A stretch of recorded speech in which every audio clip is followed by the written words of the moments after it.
नमस्कार दोस्तों। आखिरकार संघर्ष की हमेशा जीत होती है। आप सभी को पता है कि कल देवेंद्र सर के नेतृत्व में शहीदी स्मारक जयपुर पर लाइफ स्टॉक इंस्पेक्टर के सिलेबस को लेकर धरना प्रदर्शन किया गया था।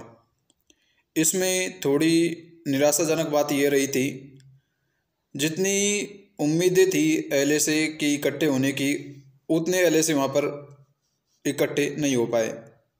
हकीकत बात यह है कि हम स्वयं भी वहाँ पर नहीं जा पाए थे किसी भी कारणवश। इसके लिए हम आप सभी से माफ़ी मांगना चाहेंगे। लेकिन मैं आपको बता देना चाहूँगा कि जितने भी एलएसी वहाँ पर पहुँचे थे, उनकी उम्मीदें नहीं टूटी थी और लगातार धरना प्रदर्शन चलता रहा था। आखिरकार वहाँ पर बहुत से मीडिया न्यूज़ रिपोर्टर वाले भी आए थे। आपने लगभग बहुत सी वीडियो देखी भी होगी। और विभाग ने अब अंतिम रूप से फैसला लिया है। हकीकत में पशुधन सहायक सिलेबस को लेकर जो है कि परेशान हैं। उनसे सिलेबस कंट्रोल नहीं हो पा रहा है, इतने सिलेबस को नहीं पढ़ पा रहे हैं, क्योंकि एक सब्जेक्ट पढ़ते हैं तो उसके बाद नेक्स्ट सब्जेक्ट का इतने नंबर आता है पढ़ने का, उससे पहले उस सब्जेक्ट्स को भूल जाते हैं। यार 18 सब्जेक्ट आपके ऐड की गई थी, कोई छोटा मोटा खेल नहीं है 18 सब्जेक्ट्स को जो है कि याद करने का। लेकिन कल इससे संबंधित हमने एक वीडियो अपलोड किया था। उसमें एक कैंडिडेट से बोल रहा था, अब पता नहीं हमें कौन था वो कौन नहीं था, वो बोल रहा था कि पाठ्यक्रम में चेंज नहीं होना चाहिए। हमें ये समझ नहीं आ रहा था, जब उसको 18 सब्जेक्ट्स ठीक है यहाँ पर कम लग रही है, तो भाई साहब उसे IAS या फिर कोई RAS की तैयारी करनी चाहिए।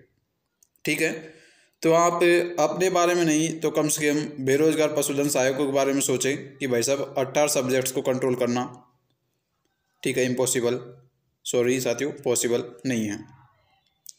पर कोई नहीं, इससे लेकर आपको शाम तक एक ना एक अपडेट जरूर देखने को मिलेगा, जिसमें बताया जाएगी कि आपकी कौन कौन से सब्जेक्ट्स हटने की उम्मीद है। मैं आपको फिलहाल के लिए जितनी भी सूचना मिल पा रही है उसके आधार पर मैं आपको बता देना चाहूँगा कि आपके सिलेबस में एक तो पॉलिटिकल हटने की पूरी उम्मीद है। ठीक है, पॉलिटिकल में यूँ मान के चले कि आपका जो इंडिया का जितना भी मैटर दे रखा है, चाहे पॉलिटिकल में हो चाहे आपके करंट में हो, ये सब कुछ हटने वाला है। ठीक है, उसके पश्चात हम बात कर लेते हैं साइंस सब्जेक्ट के हटने की उम्मीद है। ठीक है, और एक आपके करंट सब्जेक्ट्स के हटने की उम्मीद है।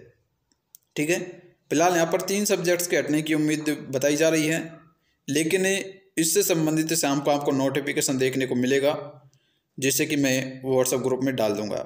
यदि आप LAC के व्हाट्सएप ग्रुप में शामिल होना चाहते हो तो इसका लिंक आपको डिस्क्रिप्शन बॉक्स में देखने को मिल जाएगा, वहाँ जाकर आप ज्वाइन वगैरह कर सकते हो।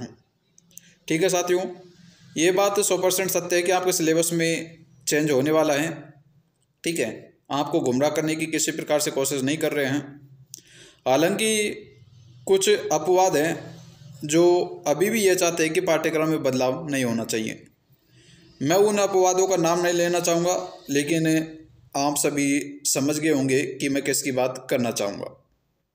ठीक है, तो साथियों ये अपडेट थी। सिलेबस में आपका बदलाव होने वाला है, आपको किसी प्रकार से अब टेंशन नहीं लेनी है। ठीक है, फिलहाल के लिए आप अपने वेटनरी पे ध्यान देवे और जो है कि आपके राजस्थान जीके पर ध्यान देवे, क्योंकि अब आपके सिलेबस में राजस्थान जीके का पार्ट जो है कि वेटेज बढ़ने वाला है। राजस्थान जीके के ज़्यादा क्वेश्चंस आने वाले हैं। ठीक है, ये अपडेट थी जो मैंने आपको बता दी है। जैसे ही नोटिफिकेशन आएगा सबसे पहले आपको यूट्यूब चैनल के माध्यम से अवगत करवा देंगे। तो साथियों मिलेंगे अगले अपडेट में, तब तक साथियों जय हिंद जय भारत।